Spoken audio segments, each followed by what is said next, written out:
Donc, je m'appelle Raphaël Ramin, j'ai 33 ans. Mon court-métrage s'appelle Immersion et il a reçu un prix pour les Best VFX, meilleurs effets spéciaux aux Red Awards et j'en suis super fier. Donc Immersion, c'est à mi-chemin entre Matrix et Ready Player One. Donc c'est l'histoire d'un hacker qui doit pirater le métavers pour libérer l'humanité du réchauffement climatique causé par les data centers et leur surcharge en énergie. Donc le métavers, en fait, c'est un mot qui apparaît la première fois dans le livre Le Samouraï virtuel de Neil Stephenson, qui s'appelle Snow Crash en anglais. Donc c'est bien avant Meta de Mark Zuckerberg. Donc j'ai vraiment réutilisé cette notion, je me suis inspiré de cet univers pour le personnage de Yan Yume, le personnage principal, qui est vraiment habillé en samouraï.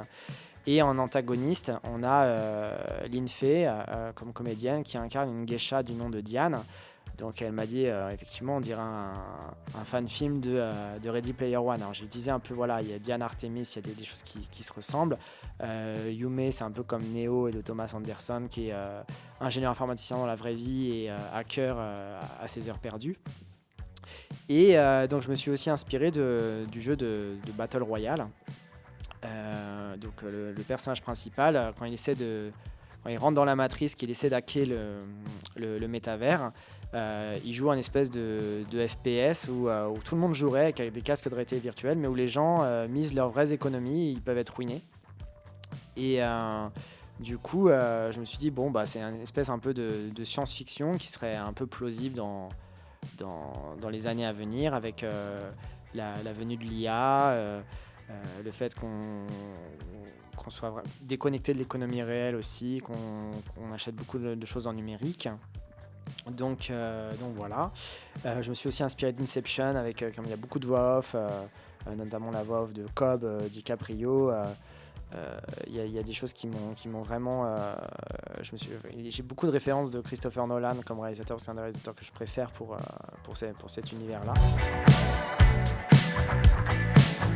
Reims, déjà, ça change de Paris, de la métropole. C'est un peu excentré. C'est un festival qui me semble original et qui est très, très prometteur. On peut faire beaucoup de rencontres. Et ce que je vois, c'est que les gens sont tous déplacés pour venir à Reims, où c'est pas seulement touristique, mais c'est un lieu de rencontre, un lieu de sacralisation du cinéma.